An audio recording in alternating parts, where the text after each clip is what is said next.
नमस्कार। सभी पेंशन धारकों का स्वागत करते हैं एक बार फिर से हमारे इस सैफ करियर यूट्यूब चैनल पर। दोस्तों, इस वक्त की आप सभी के लिए बहुत बड़ी और इम्पॉर्टेंट अपडेट्स निकलकर सामने आ रही हैं। पहली बड़ी खबर की बात करें तो ईपीएस पेंशन बढ़ोतरी को लेकर बड़ा निर्णय सामने आ चुका है। अशोक राउत को मिला है इसको लेकर बड़ा पत्र, आखिर हुई बड़ी जीत, श्रम मंत्रालय से बड़ा तोहफा। जी हाँ दोस्तों, ईपीएस 95 पेंशन भोगियों के लिए खुशखबरी आ रही है कि अब हर महीने RS 10,000 तक की पेंशन मिलेगी। इसे दोस्तों आसान शब्दों के अंदर हम समझ लीजिए कि किस तरीके से आप सभी को RS 10,000 की हर महीने पेंशन देखने को मिलेगी। इसके बारे में दोस्तों विस्तार से आज इस वीडियो के अंदर बात करेंगे। इसी के साथ बात करेंगे, आप सभी के लिए ब्रेकिंग न्यूज निकल कर आ रही है। कर्मचारी भविष्य निधि संगठन के पेंशन से संबंधित नियमों को लेकर बड़ा अपडेट निकल कर आ रहा है कि अब पेंशन पाने के लिए भरना होगा। आप सभी को फॉर्म जानिए। नया नियम आखिरकार क्या आ चुका है, तो कौन सा फॉर्म भरना होगा हम सभी की पेंशन पावर के लिए, इसके बारे में भी आज इस वीडियो के अंदर बात करेंगे। इसीलिए आप सभी से निवेदन करते हैं कि दोस्तों, अगर आप केंद्र सरकार के कर्मचारी पेंशन धारक हैं, राज्य के कर्मचारी पेंशन धारक हैं, या फिर ईपीएस 95 के अंतर्गत आने वाले निजी सेक्टर में काम करने वाले ईपीएस 95 के पेंशन धारक हैं, तो दोस्तों आप सभी के लिए आज की प्रमुख बड़ी खबरों को सही, सटीक और तथ्यों पर आधारित विस्तार से आज की इस वीडियो के अंदर जानेंगे। इसीलिए निवेदन रहेगा कि वीडियो आप कंटिन्यूसली लास्ट तक देखिएगा। साथ ही चैनल पर नए हैं तो चैनल को सब्सक्राइब कर दीजिए, वीडियो को लाइक कर दीजिए और साथ ही साथ बेल आइकॉन को ऑल पे जरूर सेलेक्ट कर दीजिए, ताकि पेंशन धारकों से जुड़ी हर बड़ी खबर सही, सटीक और तथ्यों पर आधारित सबसे पहले आप सभी को इसी चैनल के माध्यम से देखने को मिल सके। तो चलिए बिना किसी देरी के संपूर्ण खबरों को विस्तार से जानते हैं। हम सबसे पहले बात करेंगे ईपीएस 95 पेंशन भोगियों के लिए बढ़ोतरी को लेकर बड़ा निर्णय है। बड़ी खुशखबरी आ चुकी है। कमांडर अशोक राउत को एक बड़ा पत्र मिला है। आखिरकार जीत बताई जा रही है। श्रम मंत्रालय से बड़ा तोहफा बताया जा रहा है कि अब हर महीने RS 10,000 तक की आप सभी को पेंशन किस तरीके से देखने को मिलेगी। चलिए आसान भाषा के अंदर आपको इस पूरे अपडेट को समझाने की कोशिश करते हैं। कर्मचारी पेंशन योजना यानी कि ईपीएस 95 निजी कंपनियों में काम करने वाले रिटायरमेंट लोगों के लिए एक शानदार खबर आई है। सरकार जल्द ही न्यूनतम पेंशन को 1,000 से बढ़ाकर 10,000 करने वाली है। इससे देश के 78 लाख से ज्यादा पेंशनर्स के लिए बड़ी राहत मिलेगी। साथ ही महंगाई भत्ता यानी कि DA भी आप सभी को मिलेगा, ताकि बढ़ती कीमतों का बोझ यहां पर ना पड़े। यह बदलाव आप सभी के लिए अगले ही महीने से लागू होंगे। जी हां दोस्तों, ईपीएस 95 योजना एक ऐसी स्कीम है जिसे 1975 में शुरू किए गए था। यह निजी कंपनियों में काम करने वाले लोगों को रिटायरमेंट के बाद पेंशन देती है। इसमें हाल फिलहाल में जो है, पहले न्यूनतम पेंशन RS 1000 की थी, जो बहुत कम लग रही है। इसलिए सरकार इसे हाल फिलहाल के अंदर बढ़ाने जा रही है। पेंशन्स क्यों बढ़ रही है, इसको लेकर बात की जाए तो कई सालों से पेंशनर्स और यूनियन पेंशन को लेकर 17,500 और RS 9,000 करने की मांग कर रही थी। जनवरी 2025 में ईपीएस 95 कमेटी ने वित्त मंत्री से मुलाकात की और पेंशन बढ़ाने की बात रखी। अब सरकार RS 10,000 तक पेंशन देने पर विचार कर रही है। संसद की एक समिति ने श्रम मंत्रालय से जल्द फैसला लेने का भी आग्रह लिया है। कौन ले सकता है इसका फायदा? इसकी मैं बात करूं तो इस पेंशन का फायदा वही लोग उठा सकते हैं जिन्होंने कम से कम 10 साल तक ईपीएफ में पैसा जमा किया हो, उनकी उम्र 68 साल की हो। पेंशन के साथ महंगाई भत्ता भी मिलेगा, जो हर साल जनवरी और जुलाई में बढ़ती कीमतों के हिसाब से अपडेट होगा। इससे पेंशन की रकम समय के साथ यहां पर बढ़ती रहेगी। कुल मिलाकर बात करें तो अगर आपकी उम्र 68 साल है, आपने कम से कम 10 साल नौकरी की है, तो न्यूनतम पेंशन जो है वो RS यूनिट प्रस्तावित मिलेगी। और हर साल आप सभी के लिए महंगाई भत्ता भी अपडेट होकर आप सभी को देखने को मिलेगा। अगर आप पहले से ही ईपीएस 95 पेंशन ले रही है तो आपको नया फॉर्म भरने की आवश्यकता नहीं होगी। नई पेंशन की रकम अपने आप आपके खाते में आ जाएगी।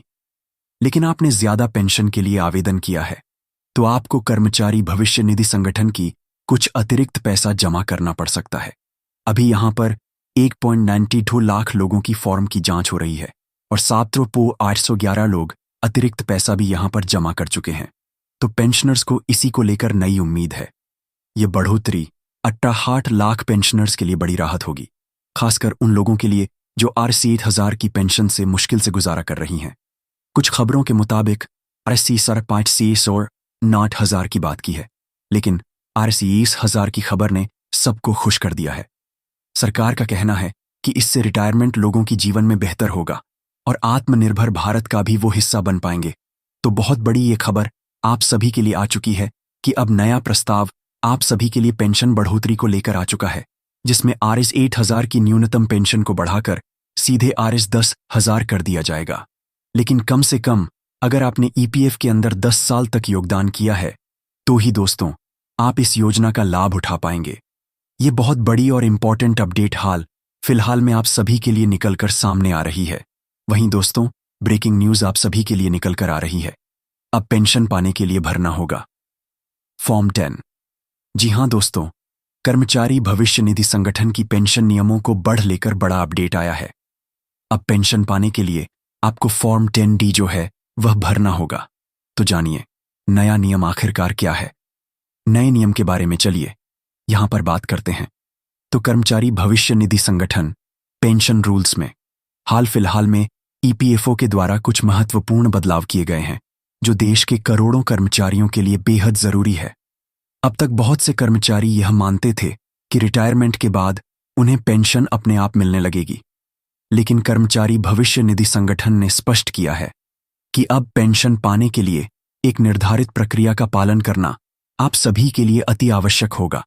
यदि आप नौकरी पेशा है, रिटायरमेंट की तैयारी कर रहे हैं या फिर PF फंड निकालने की योजना बना रही हैं, सो हैं, लेकिन मासिक पेंशन का लाभ उन्हें नहीं मिलेगा।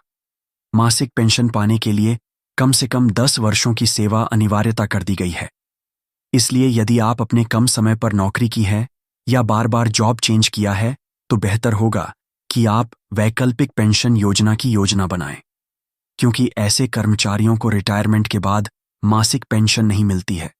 इसीलिए EPFO की ओर से यह जरूरी कदम उठाया गया है कि वे अपने आर्थिक भविष्य को खुद से ही तैयार कर सकती हैं।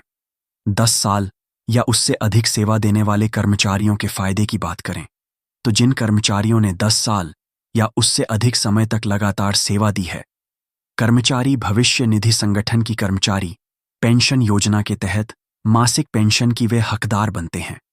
ये पेंशन जो है 58 वर्ष की उम्र से मिलनी शुरू हो जाती है और जीवन भर चलती रहती है। इसका लाभ उन कर्मचारियों को विशेष रूप से होता है जो समय से पहले रिटायर्ड होना चाहते हैं या फिर स्वास्थ्य कारणों के काम नहीं कर पा रही हैं। EPFO पेंशन स्कीम रूल्स के अनुसार पेंशन की राशि कर्मचारी के योगदान और नौकरी की अवधि पर निर्भर करती है। इतना ही नहीं, कर्मचारी की मृत्यु के बाद उसके परिवारजनों को भी पेंशन का हिस्सा मिलता रहता है। रिटायरमेंट के बाद पेंशन कैसे प्राप्त होती है, इसकी बात करें तो EPFO ने स्पष्ट कर दिया है कि रिटायरमेंट के बाद पेंशन प्राप्त करने के लिए फॉर्म 10D भरना होगा। यह फॉर्म अनिवार्य कर दिया गया है। यहां पर यह फॉर्म आप ऑनलाइन या ऑफलाइन दोनों तरीकों से भर सकते हैं, लेकिन इसे अंतिम रूप से कर्मचारी भवन निदेश संगठन के कार्यालय में ही जमा करना होगा। यदि आप समय पर यह फॉर्म नहीं भरते हैं तो आपकी पेंशन मिलने में भी देरी हो सकती है। हालांकि इस दौरान आपके PF खाते में ब्याज मिलता रहेगा, इसलिए वित्तीय नुकसान तो नहीं होगा, लेकिन बेहतर यही रहेगा कि रिटायरमेंट के समय ही सारे दस्तावेज पूरे कर लिए जाएं, ताकि भविष्य में किसी भी प्रकार की कोई भी रुकावट ना हो। वहीं दोस्तों, PF खाते में जमा राशि पर ब्याज और टैक्स के लाभ की बात करें तो एक महत्वपूर्ण जानकारी है कि इसके रूल के अनुसार यदि कोई भी कर्मचारी रिटायरमेंट के बाद PF खाते की राशि नहीं निकालता और उसे धनराशि को जमा करता है तो ब्याज उसमें मिलता रहता है। सरकार की ओर से घोषित ब्याज दरें आमतौर पर सीधे बैंक FD के अंदर अधिक होती है, इसलिए EPF खाते में मिलने वाला ब्याज टैक्स फ्री भी यहां पर आप सभी के लिए होता है। वहीं अगर आपको EPFO पेंशन रूल्स, पेंशन प्रक्रिया या फिर PF निकासी या किसी भी प्रकार की समस्या आती है तो आप अपने नज़दीकी EPFO कार्यालय से संपर्क कर सकते हैं। EPFO के अधिकारी आपकी समस्या का समाधान करने और मार्गदर्शन के लिए हमेशा उपलब्ध रहते हैं।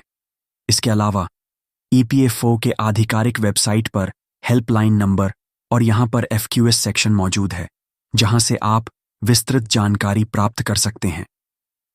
ईपीएफओ सभी कर्मचारियों को सलाह देता है कि वे अपने अधिकारों के लाभों को पूरी तरीके से समय रहते लें, सही समय पर आवेदन करें।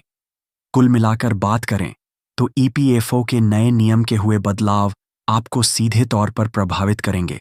यदि आप 10 साल से कम या अधिक से बच चुके हैं तो आपके यहाँ पर जो है अनुसार पेंशन योजना को समझना होगा, फॉर्मेलिटीज पूरी करनी होगी। सही समय पर लिया गया निर्णय आपके रिटायरमेंट को सुरक्षित और तनाव मुक्त भी बना सकता है।